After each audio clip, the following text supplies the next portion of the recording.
ವಿಜಯಪುರದಲ್ಲಿ ಇನ್ನೂ ಕೂಡ ಆರಂಭವಾಗಿಲ್ಲ ಮತದಾನ. ಇವಿಎಂ ತಾಂತ್ರಿಕ ದೋಷದಿಂದ ಇನ್ನೂ ಶುರುವಾಗಿಲ್ಲ ವೋಟಿಂಗ್ ಅಲ್ಲಿ. ಮತಗಟ್ಟೆ ನಂಬರ್ 4ರಲ್ಲಿ ಮತಯಂತ್ರದಲ್ಲಿ ಸಮಸ್ಯೆ ಕಂಡು ಬಂದಿದೆ.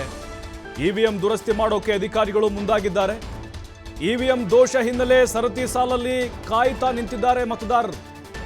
ವಿಜಯಪುರದಲ್ಲಿ ಇನ್ನೂ ವೋಟಿಂಗ್ಗೆ ಶುರುವಾಗಿಲ್ಲ. 1 ಅವರ್ ಆಯ್ತಲ್ರಿ, 1 ಅವರ್ ಎಕ್ಸ್ಟ್ರಾ ಕೊಡ್ತೀರಾ? 7 ಗಂಟೆವರೆಗೂ ಅವಕಾಶ ಮಾಡಿಕೊಡ್ತೀರಾ? ಹಾಗಾದ್ರೆ ಲೇಟಾಗಿ ಬಂದವ್ರಿಗೆ ಏನು ಹೀಗಾದ್ರೆ? ನಿನ್ನೆ ಸಂಜೆವರೆಗೂ ಏನು ಮಾಡ್ತಾ ಇದ್ರಿ? ಮಸ್ಟರಿಂಗ್ ಕಾರ್ಯದಲ್ಲೆಲ್ಲ ಮುಗಿಸ್ಬೇಕಲ್ವಾ? ಇವಿಎಂ ಅನ್ನ ದುರಸ್ತಿ ಮಾಡಲಿಕ್ಕೆ ಈಗ ಬಂದಿದ್ದಾರೆ ಅಧಿಕಾರಿಗಳು. ತಾಂತ್ರಿಕ ಸಿಬ್ಬಂದಿನ ಕರೆಸಿದ್ದಾರೆ. ನೋಡಿ, ಇನ್ನೂ ವೋಟಿಂಗ್ ಆಗಿಲ್ಲ. ಎಲ್ಲ ಕಡೆ ಆಲ್ರೆಡಿ 1 ಅವರ್ ಆಯಿತು. ಎಲ್ಲ ವೋಟಿಂಗ್ ಮಾಡಿ ಮನೆಗೆ ಹೋಗ್ತಾ ಇದ್ದಾರೆ. ವಿಜಯಪುರದ ಜನ ಕಾಯ್ತಾ ಇದ್ದಾರೆ ನೋಡಿ. ಈಗ ಸರತಿ ಸಾಲು ಸಿಕ್ಕಾಪಟ್ಟೆ ಜನ ಇದ್ದಾರೆ ರೀ. ನೂರಾರು ಸಂಖ್ಯೆಯಲ್ಲಿ ಬಂದು ವೋಟಿಂಗ್ ಮಾಡ್ಲಿಕ್ಕೆ ಕಾಯ್ತಾ ಇದ್ದಾರೆ. ವಿಶೇಷ ಚೇತನರಿದ್ದಾರೆ. ಅವ್ರೇನು ಮಾಡಬೇಕು? ವಯಸ್ಸಾದಂಥ ಹಿರಿಯರಿದ್ದಾರೆ. ಬೇರೆ ಕಡೆ ಹೋಗಬೇಕು ಅನ್ನೋರು ಬಂದಿರ್ತಾರೆ. ಬೆಳಗ್ಗೆ ಆಯ್ತಪ್ಪ, ಬೆಳಗ್ಗೆ ನಾವು ಮುಗಿಸ್ಕೊಂಡು ಬೆಂಗಳೂರಿಗೋ ಅಥವಾ ಬೇರೆ ಕಡೆ ಕೆಲಸಕ್ಕೋ ಅಥವಾ ವಿದೇಶಕ್ಕೂ ಹೋಗೋರು ಇರ್ತಾರೆ ಪಾಪ. ಅಂಥವ್ರು ಏನು ಮಾಡಬೇಕು? ಈಗ ಲೇಟ್ ಮಾಡಿದರೆ ಇದಕ್ಕೆ ನೀವೇ ಜವಾಬ್ದಾರಿ ಅಲ್ವಾ? ಚುನಾವಣಾಧಿಕಾರಿಗಳು, ಜಿಲ್ಲಾಡಳಿತ. ಇವಿಎಂ ದೋಷ ಆಗಿದೆ, ಸರಿ ಮಾಡಿ. ಏನಾಯಿತು? ಅಥವಾ ಅವ್ರಿಗೆ ಹೇಳಿ, ಸರತಿ ಸಾಲ ನಿಂತಿದ್ದಾರೆ, ಬಂದು ಅನೌನ್ಸ್ ಮಾಡಿ ಏನಾಗಿದೆ ಅಲ್ಲಿ ಅಂತ ಹೇಳಿ. ಆಮೇಲೆ ಏನಾಗುತ್ತೆ? ಇದು ಅಹಿತಕರ ಘಟನೆಗಳಿಗೆ ಕಾರಣ ಆಗುತ್ತೆ. ಸಾರ್ವಜನಿಕರು ಆಮೇಲೆ ಮತದಾರರು ತಾಳ್ಮೆಯನ್ನು ಕಳೆದುಕೊಳ್ತಾರೆ. ದೂರಗಳಿಂದ ಬಂದಂಥವ್ರು ತಮ್ಮ ಹಕ್ಕನ್ನು ಚಲಾಯಿಸಬೇಕಪ್ಪ, ನಾವು ಕೂಡ ಇದರಲ್ಲಿ ಭಾಗಿಯಾಗಬೇಕು, ಭಾಳ ಆಸೆಯಿಂದ ಬಂದಿರ್ತಾರೆ. ಆಮೇಲೆ ಹೊಸ ಮತದಾರರು ಭಾಳ ಖುಷಿಯಿಂದ ಬಂದಿರ್ತಾರೆ. ನಾನು ಮೊದಲ ಬಾರಿಗೆ ವೋಟ್ ಮಾಡೋಕ್ಕೆ ಬಂದಿದ್ದೀನಿ ಅಂತೇಳಿ ಆರಂಭದಲ್ಲೇ ಕೈ ಕೊಟ್ಟರೆ ಇವಿಎಂ ಅಲ್ಲಿ ಸಹಜವಾಗಿ ಬೇಸರ ಆಗುತ್ತೆ. ವಿಜಯಪುರದಲ್ಲಿ 1 ಅವರ್ ಆಯಿತು ನೋಡಿ ವೋಟಿಂಗ್ ಶುರುವಾಗಿ. ಇನ್ನೂ ಅಲ್ಲಿ ಮತದಾನ ಪ್ರಕ್ರಿಯೆ ಆರಂಭ ಆಗಿಲ್ಲ. ಕಾರಣ, ಇವಿಎಂನಲ್ಲಿ ತಾಂತ್ರಿಕ ದೋಷ ಕಂಡು ಬಂದಿದೆ. ಸರಿ ಮಾಡಿಸಿ ಅಲ್ಲಿ.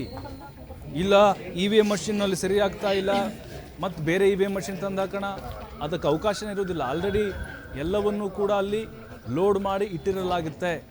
ಹಾಗಾಗಿ ಇಲ್ಲಿ ಬೇರೆ ಮಷಿನ್ ತಂದು ಕೂರಿಸೋದು ಇದಕ್ಕೆಲ್ಲ ಅವಕಾಶ ಇರೋದಿಲ್ಲ. ಅಲ್ಲಿ ನುರಿತಂಥವ್ರು ಇರ್ತಾರೆ, ತಾಂತ್ರಿಕ ಸಿಬ್ಬಂದಿ ಇರ್ತಾರೆ. ಅದನ್ನು ಇರೋದನ್ನೇ ಇವಿಎಂ ಮಷಿನನ್ನವೇ ಅದನ್ನು ರೆಡಿ ಮಾಡಬೇಕಾಗತ್ತೆ. ವಿ ವಿ ಪ್ಯಾಟ್ ಏನಿದೆ ಅದು ಲೋಡಿಂಗ್ ಆಗಿದೆ ಇಲ್ವಾ, ಕರೆಕ್ಟಾಗಿ ಅಲ್ಲಿ ಒಳಗಡೆ ಇರುವಂತಹ ಕೆಲವೊಂದಿಷ್ಟು ಮೈಕ್ರೋ ಚಿಪ್ಗಳಾಗಿರ್ಬೋದು ವರ್ಕ್ ಮಾಡ್ತಾ ಇದ್ದೇವಲ್ವಾ ಟೆಕ್ನಿಕಲಿ, ಇದೆಲ್ಲವನ್ನು ಕೂಡ ಮೊದಲೇ ಪರಿಶೀಲನೆ ಮಾಡಬೇಕಾಗಿತ್ತು. ನೀವು ಅಣಕು ಮತದಾನವನ್ನು ನೀವು ಮಾಡಬೇಕಾಗಿತ್ತು. ಅವಕಾಶ ಇರುತ್ತಲ್ವ ನಿಮಗೆ ಟ್ರೈಲಿಂಗ್ ಮಾಡುವಲ್ಲಿ. ಅಲ್ಲ, ಇಲ್ಲಿವರೆಗೂ ನಿನ್ನೆ ಸಂಜೆವರೆಗೂ ಕೂಡ ನಿಮ್ಗೆ ಅವಕಾಶ ಇತ್ತು. ಬಟ್ ಈಗ ಜನರು ಸಿಟ್ಟಿಗೆದ್ದಿದ್ದಾರೆ.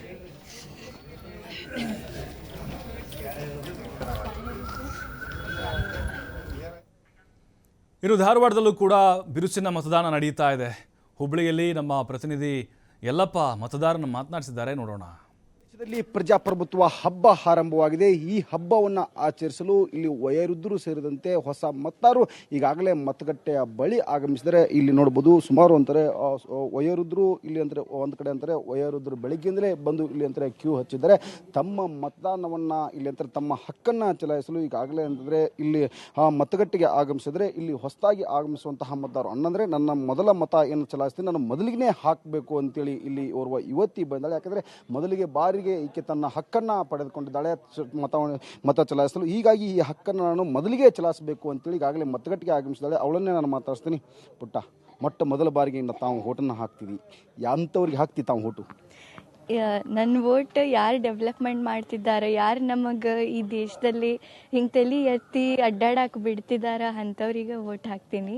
ಮತ್ತು ಭಾಳ ಎಕ್ಸೈಟ್ಮೆಂಟ್ ಅದ ರೀ, ಫಸ್ಟ್ ಟೈಮ್ ವೋಟ್ ಹಾಕ್ತಿದ್ದೇನೆ ಅಂತ ಖುಷಿ ಆಗ್ತಿದೆ. ಮತ್ತು ಅದು ನನ್ನ ರೆಸ್ಪಾನ್ಸಿಬಿಲಿಟಿ, ನಾನು ಇದು ಯೂಸ್ ಮಾಡತ್ತೀನಿ ಅಂತ ಒಂದು ಪ್ರೌಡ್ ಫೀಲ್ ಆಗ್ತಿದೆ ಅಷ್ಟೇ. ಫಸ್ಟ್ ಟೈಮ್ ವೋಟ್ ಹಾಕಿಸ್ತಿದ್ರಿ, ಅದ್ರ ಮೊದಲಿಗೆ ವೋಟ್ ಹಾಕಬೇಕು ಅಂತ ಬಂದಿದ್ರಿ? ಹಾ, ಹೌದ್ರಿ. ಅಂದ್ರೆ ಆಮೇಲೆ ಬಿಸಿಲು ಆಗ್ತೈತಿ, ಎದ್ದ ಬರ್ಲಿಕ್ಕೆ ತ್ರಾಸ ಆಗ್ತೈತೆ ಅಂತ ಇದು ನೆರಳಿದ್ದಾಗ ಮತ್ತೆ ಇದು ಫಸ್ಟ್ ಟೈಮ್ ವೋಟ್ ಅಲ್ಲ, ಫಸ್ಟ್ ವೋಟ್ ಫಸ್ಟೇ ಬಿಡ್ಲಿ ಅಂತ ಜಲ್ದಿ ಎದ್ದು ಜಲ್ದಿ ಬಂದಿದ್ದೆ. ತನಕ ನಿದ್ದೆ ಮಾಡಿಲ್ಲ ಅನ್ಸುತ್ತೆ ತಾನು? ಹಾಗೇನಿಲ್ಲ, ಅಂದ್ರೆ ಎಕ್ಸೈಟ್ಮೆಂಟ್ ಒಳಗ ಫಸ್ಟ್ ವೋಟ್ ಅಂತ ಸ್ವಲ್ಪ ಇದಾಗಿದೆ ಅಷ್ಟೇ. ಇಲ್ಲಿ ಇನ್ನು ವಯೋವೃದ್ಧರು ಬೆಳಗ್ಗೆಯಿಂದನೇ ಇದ್ದಾರೆ, ಅವ್ರಿಗೆ ನಾನು ಮಾತಾಡಿದ್ದೀನಿ. ಮೇಡಮ್, ತಾವು ಬೆಳಗ್ಗೆನೆ ಬಂದು ಕ್ಯೂ ನಿಂತಿದ್ದೀರಿ, ಹೇಗೆ ಅನ್ನಿಸ್ತಾ ಇದೆ? ವೋಟಿಂಗ್ ಎಲ್ಲ ಹೇಗಿದೆ? ತುಂಬಾ ಖುಷಿ ಅನ್ನಿಸ್ತಾ ಇದೆ. ಯಾವಾಗಲೂ ನಮ್ಗೆ ಫಸ್ಟ್ ವೋಟಿಂಗ್ ಮಾಡಬೇಕು ಅಂತೇಳಿ ಇದು ಇರ್ತದೆ. ಹಾಗಾಗಿ ನಾವು ಫಸ್ಟ್ ಬಂದಿದ್ದೇವೆ. ಯಾರು ತಪ್ಪದೆ ವೋಟಿಂಗ್ ಮಾಡಬೇಕು, ಮಿಸ್ ಮಾಡ್ಕೋಬಾರ್ದು ಅನ್ನೋದು ನಮ್ದು ಈಗ ಭಾಳ. ಎಷ್ಟೋ ಜನ ಯುವಕರೇ ಇಲ್ಲಿ ಅಂತ ಮತವನ್ನ ಚಲಾಯಿಸ್ತಿಲ್ಲ, ಅಂಥವ್ರಿಗೆ ಏನು ಹೇಳ್ತೀರಿ? ನನಗೆ ಭಾಳ ಸಿಟ್ಟು ಬರ್ತದೆ ಅಂಥವ್ರ ಮೇಲೆ. ಗೌರ್ಮೆಂಟ್ ಡ್ಯೂಟಿ ಯಾರು ಮಾಡ್ತಾರ ಅವ್ರದ್ದೊಂದು ಇನ್ಕ್ರಿಮೆಂಟು ಅಥವಾ 2 ಇನ್ಕ್ರಿಮೆಂಟು ಕಟ್ ಮಾಡಬೇಕು. ಹೋದ ಕೂಡಲೇ ಅವರು ವೋಟ್ ಮಾಡ್ಯಾರೋ ಇಲ್ಲ ಅಂತ ನೋಡಬೇಕು. ಆಫೀಸ್ನೊಳಗೆ ಯಾರು ಕೆಲಸ ಮಾಡ್ತಾರಲ್ಲ ಅವರು ಡ್ಯೂಟಿಗೆ ಜಾಯಿನ್ ಆದ ಕೂಡಲೇ ನೋಡಬೇಕು, ತೋರಿಸ್ರಿ ಅಂತೇಳಿ. ಅಂಥವ್ರ ಮೇಲೆ ಆ್ಯಕ್ಷನ್ ತಗೋಬೇಕು ಅಂತೇನೆ ನಾನು. ಎಲ್ಲರೂ ಮತ ಹಾಕಬೇಕು. ಹಾಂ, ಯಾರು ಹಾಕಂಗಿಲ್ಲ ಅವ್ರ ಮೇಲೆ ಆ್ಯಕ್ಷನ್ ತಗೋಬೇಕು. ಅಂದ್ರೆ ಅವ್ರಿಗೆ ಇನ್ನೊಂದ್ಸಲ ವೋಟ್ ಹಾಕಬೇಕು ಅಂತ ಗೊತ್ತಾಗಬೇಕು ಅವ್ರಿಗೆ. ಹಾಂ, ಪ್ರಜಾಪ್ರಭುತ್ವಕ್ಕೆ ಮಾಡೋದು ಅನ್ಯಾಯ ಅಂತ ಅಂತೇನೆ ನಾನು. ವೋಟಿಂಗ್ ಮಾಡದೇ ಇರೋದು ಪ್ರಜಾಪ್ರಭುತ್ವಕ್ಕೆ ಮಾಡೋದು ದೊಡ್ಡ ಅನ್ಯಾಯ ಇದು. ಹಾಂ, ಥ್ಯಾಂಕ್ ಯು ಮೇಡಮ್. ಈಗಾಗಲೇ ಒಂದು ಕಡೆ ಅಂದರೆ ಯುವ ಮುತ್ತಾರರು, ಇನ್ನೊಂದು ಕಡೆ ಅಂದರೆ ವಯೋವೃದ್ಧರು ಇಬ್ಬರೂ ಸಹ ಇಲ್ಲಿಂದರೆ ಬೆಳಿಗ್ಗೆ ಬಂದು ಕ್ಯೂ ಹಚ್ಚಿದರೆ ನಮ್ಮ ಹಕ್ಕನ್ನು ನಾವು ಚಲಾಯಿಸಬೇಕು, ಹಕ್ಕನ್ನು ಚಲಾಯಿಸಿದರೆ ನಾವು ಪ್ರಜಾಪ್ರಭುತ್ವಕ್ಕೆ ಮಾಡುವಂತಹ ದೊಡ್ಡ ಅನ್ಯಾಯ ಆಗುತ್ತೆ. ಯುವ ಸಮುದಾಯವು ಸಹ ಇಲ್ಲಿಂದರೆ ಮತಗಟ್ಟೆಗೆ ಬರಬೇಕು, ತಮ್ಮ ಹಕ್ಕನ್ನು ಚಲಾಯಿಸಬೇಕು ಅನ್ನೋದು ಇಲ್ಲಿರುವರ ಮಾತು. ಕ್ಯಾಮ್ರಾ ಪರ್ಸನ್ ಬರ್ ಜೊತೆ ಯಲ್ಲಪ್ಪ TV5 ಹುಬ್ಬಳ್ಳಿ. ಇನ್ನು ವಿಜಯಪುರದಲ್ಲೂ ಕೂಡ ಮತದಾರರನ್ನು ಅಂದರೆ ವೋಟ್ ಮಾಡಿದಂಥವ್ರನ್ನ, ವೋಟ್ ಮಾಡೋಕ್ಕೆ ಬಂದಂಥವ್ರು ಏನಿದ್ದಾರೆ ಅವ್ರನ್ನ ನಮ್ಮ ಪ್ರತಿನಿಧಿ ಸಿದ್ದಪ್ಪ ಮಾತಾಡ್ಸಿದ್ದಾರೆ, ನೋಡೋಣ. ರಾಜ್ಯದಲ್ಲಿ 2ನೇ ಹಂತದ ಚುನಾವಣೆ ಈಗ ಕ್ಷಣಗಣನೆ ಕೂಡ ಇರುವಂಥದ್ದು ಮತ್ತು 14 ಕ್ಷೇತ್ರಗಳು ಅಂದರೆ ಆ ಲೋಕಸಭಾ ಕ್ಷೇತ್ರದಲ್ಲಿ 14 ಕ್ಷೇತ್ರಗಳೇನಿವೆ ಆ ಕ್ಷೇತ್ರಗಳಲ್ಲಿ ಇವತ್ತು ಮತದಾನ ಪ್ರಕ್ರಿಯೆ ನಡೀತಾ ಇರುವಂಥದ್ದು. ವಿಜಯಪುರದಲ್ಲಿ ಬೆಳ್ಳಂಬೆಳಗ್ಗೆ ಈಗಾಗಲೇ ಜನರು ಕೂಡ ಬರ್ತಾ ಇರುವಂಥದ್ದು. ನಾವೀಗ ವಿಜಯಪುರದ MG ರೋಡಲ್ಲಿ ಬರುವಂಥ ಸರ್ಕಾರಿ ಮರಾಠಿ ಶಾಲೆ ಏನಿದೆ, ಶಾಲೆ 2ರಲ್ಲಿ ನಾವು ಇರುವಂಥದ್ದು. ಈಗಾಗಲೇ ಸಾಕಷ್ಟು ಜನರು ಕೂಡ ತಮ್ಮ ಮತವನ್ನು ಹಾಕಲಿಕ್ಕೆ ಚಲಾಯಿಸಲಿಕ್ಕೆ ಬಂದಿರುವಂಥದ್ದು. ಒಂದು ಕಡೆ ಪುರುಷರಿಗೆ ಪ್ರತ್ಯೇಕವಾಗಿ ಲೈನನ್ನು ಕೂಡ ಮಾಡಿರುವಂಥದ್ದು. ಈ ಸರ್ಕಾರಿ ಹಿರಿಯ ಪ್ರಾಥಮಿಕ ಶಾಲೆಯಲ್ಲಿ 2 ಏನು ಬೂತಿಂಗ್ ಏನಿದೆ ಇರುವಂಥದ್ದು ಮತ್ತು ಪ್ರತಿಯೊಬ್ಬರು ಕೂಡ ವೋಟ್ ಹಾಕಲಿಕ್ಕೆ ಅವರು ಆಧಾರ್ ಕಾರ್ಡ್ ಮತ್ತು ವೋಟರ್ ID ಏನಿದೆ ಮತ್ತು ಅವನ್ನೆಲ್ಲ ಕೂಡ ತೆಗೆದುಕೊಂಡು ಬಂದಿರುವಂಥದ್ದು. ಪ್ರತಿಯೊಬ್ಬರು ಕೂಡ ಉತ್ಸಾಹದಿಂದ ಅಷ್ಟೇ ಮತವನ್ನು ಚಲಾಯಿಸಬೇಕನ್ನುವ ನಿಟ್ಟಿನಲ್ಲಿ ಬಂದಿರುವಂಥದ್ದು. ಮತ್ತು ವಿಜಯಪುರದಲ್ಲಿ ಈಗಾಗಲೇ 40ರಿಂದ 42 ಡಿಗ್ರಿ ಸೆಲ್ಸಿಯಸ್ ಬಿಸಿಲು ಕೂಡ ಇರೋದ್ರಿಂದಾಗಿ ಬೆಳ್ಳಂಬೆಳಗ್ಗೆ ಬೇಗ ಬಂದು ಮತವನ್ನು ಚಲಾಯಿಸಿ ಮತ್ತೆ ತಮ್ಮ ಕೆಲಸಗಳಿಗೆ ತೆರಳಬೇಕು ಅನ್ನುವ ನಿಟ್ಟಿನಲ್ಲಿ ಈಗಾಗಲೇ ಜನರು ಕೂಡ ಬಂದು ತಮ್ಮ ಮತವನ್ನು ಚಲಾಯಿಸ್ತಾ ಇರುವಂಥದ್ದು ನೀವು ಸಹ ಗಮನಿಸ್ತಾ ಇದ್ದೀರಿ. ಈಗ ಮತದಾನ ಪ್ರಕ್ರಿಯೆ ಕೂಡ ಪ್ರಾರಂಭವಾಗಿದೆ. ಜನರು ಕೂಡ ಒಳಗಡೆ ಹೋಗ್ತಾ ಇರುವಂಥದ್ದು ಮತ್ತು ಮತದಾನಕ್ಕೆ ಅಷ್ಟೇ ಉತ್ಸಾಹವನ್ನು ಕೂಡ ತೋರಿಸ್ತಾ ಇರುವಂಥದ್ದು. ಇಲ್ಲಿ ಮೊಟ್ಟ ಮೊದಲಿಗೆ ಬಂದ ತಕ್ಷಣ ಇಲ್ಲಿ ಏನಂದರೆ ಪೋಲಿಂಗ್ ಅಧಿಕಾರಿಗಳು ಕೂಡ ಇರ್ತಾರೆ. ಅಧಿಕಾರಿಗಳು ಅಲ್ಲಿ ಅವರು ಆಧಾರ್ ಕಾರ್ಡ್ ಆಗಿರ್ಬೋದು ಮತ್ತು ವೋಟರ್ ID ಏನಿರುತ್ತೆ ವೋಟರ್ IDಯನ್ನು ಇಲ್ಲಿ ಪೋಲಿಂಗ್ ಅಧಿಕಾರಿಗಳಿಗೆ ತೋರಿಸಿದ ನಂತರ ಅಲ್ಲಿ ಅವರ ವೋಟರ್ ID ಇದೆಯೋ ಮತ್ತು ವೋಟರ್ ID ನಂಬರನ್ನು ಚೆಕ್ ಮಾಡಲಾಗುತ್ತೆ. ಅಲ್ಲಿಂದ ಮತ್ತೆ ಮೂವ್ ಆದ ತಕ್ಷಣ ಪ್ರೆಸ್ಸಿಂಗ್ ಅಧಿಕಾರಿಗಳು ಕೂಡ ಇರ್ತಾರೆ. ಅವರು ಅಲ್ಲಿ ಭೇಟಿ ನೀಡಿ ಅಲ್ಲಿ ಮತವನ್ನು ಚಲಾಯಿಸಬೇಕಾಗುತ್ತೆ. ನೀವು ಸಹ ಗಮನಿಸಬಹುದಾಗಿದೆ, ಒಬ್ಬರು ಹಿರಿಯರು ಕೂಡ ಈಗಾಗಲೇ ಮತವನ್ನು ಚಲಾಯಿಸಿ ಮತ್ತೆ ಹೊರಗಡೆ ಬರ್ತಾ ಇರುವಂಥದ್ದು. ಹೀಗಾಗಿ ಇವತ್ತು ಬೆಳ್ಳಂಬೆಳಗ್ಗೆಯಿಂದ ಸಾಕಷ್ಟು ಮತದಾರರು ಕೂಡ ಬರ್ತಾ ಇದ್ದಾರೆ, ಹಿರಿಯರು ಕೂಡ ಬರ್ತಾ ಇದ್ದಾರೆ. ಮತದಾನ ಪ್ರಕ್ರಿಯೆ ಕೂಡ ಅಷ್ಟೇ ಬಿರುಸಿನಿಂದ ಕೂಡ ನಡೀತಾ ಇದೆ. ನನ್ನೊಟ್ಟಿಗೆ ಇಲ್ಲಿ ಮಾತನಾಡಲಿಕ್ಕೆ ಸ್ಥಳೀಯರು ಕೂಡ ಇದ್ದಾರೆ, ಅವ್ರನ್ನೇ ಮಾತಾಡ್ತಾ ಹೋಗೋಣ. ಸರ್, ಬೆಳ್ಳಂಬೆಳಗ್ಗೆ ಮತದಾನವನ್ನು ಚಲಾಯಿಸಲಿಕ್ಕೆ ಬಂದಿದ್ರಿ, ಏನು ಬಿಸಿಲು ಅಂತನಾ ಹೇಗೆ? ಬಿಸಿಲು ಅಲ್ಲ ಸರ, ಇದು ಒಂದು ನಮ್ಮ ದೇವ್ರ ಕೆಲಸ ಹೆಂಗಿರ್ತದಲ್ಲ, ಬೆಳಗ್ಗೆ ಎದ್ದ ತಕ್ಷಣ ನಾವು ದೇವ್ರಿಗೆ ದರ್ಶನ ಮಾಡ್ತೀವಿ, ಆ ಥರ ಇದು ಒಂದು ಕೆಲಸ ನಮ್ಗೆ ಸರ್. 5 ವರ್ಷಕ್ಕೆ ಒಮ್ಮೆ ಬರೋದು. ಇದನ್ನು ತಪ್ಪಿಸ್ಕೊಂಡೇವಪ್ಪ ನೆಕ್ಸ್ಟ್ 5 ವರ್ಷ ನಮ್ಗೆ ಅವಕಾಶ ಇರೋದಿಲ್ಲ. ಮತ್ತು ನಾವು ಆಯ್ಕೆ ಮಾಡೋ ವ್ಯಕ್ತಿಗಳನ್ನು ಒಳ್ಳೆಯವರಾಗಬೇಕು. ತಡ ಮಾಡಿದ್ರೆ ಮತ್ತೆ ಬೇರೆ ಕೆಲಸಕ್ಕೆ ಯಾವುದೋ ಒಂದು ಅಂತ್ಯಕ್ರಿಯೆ ಅಲ್ಲಿ ಇಲ್ಲಿ ಹೋಗೋ ಪರಿಸ್ಥಿತಿ ಬರ್ಬೋದು. ಇದನ್ನು ತಪ್ಪಿಸ್ಕೋಬೇಕಾಗ್ತದೆ. ಆ ಉದ್ದೇಶಕ್ಕಾಗಿ ಬೇಗ ಬರೋದು ಸರ್. ತಾವು ಕೂಡ ಒಬ್ಬರು ಅಂಗವಿಕಲರು ಕೂಡ ಹೌದು, ಆದರೂ ಕೂಡ ಇವತ್ತು ಬೆಳಗ್ಗೆ ಬೇಗ ಬಂದಿದ್ದೀರಿ.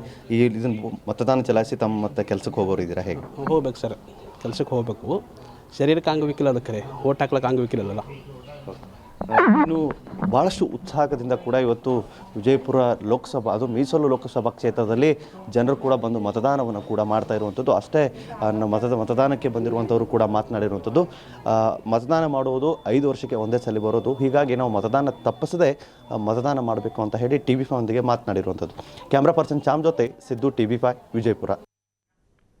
ಮತದಾರರ ಜೋಶನ್ನು ನೋಡ್ತಾ ಇದ್ದೀವಿ ನಾವು. ಮತ ಹಾಕಿ ಬಂದಂಥವ್ರು, ಮತ ಹಾಕಲಿಕ್ಕೆ ಹೋಗುವಂಥವ್ರು, ಜೊತೆಗೆ 14 ಲೋಕಸಭಾ ಕ್ಷೇತ್ರಗಳಲ್ಲಿ ಈ ಬಾರಿ 2019ಕ್ಕಿಂತ ಹೆಚ್ಚಿನ ಪ್ರಮಾಣದಲ್ಲಿ ವೋಟ್ ಆಗುತ್ತೆ ಅನ್ನುವಂಥ ನಂಬಿಕೆ ಮತ್ತು ನಿರೀಕ್ಷೆಗಳು ನಮಗಿದ್ದಾವೆ. ನೋಡೋಣ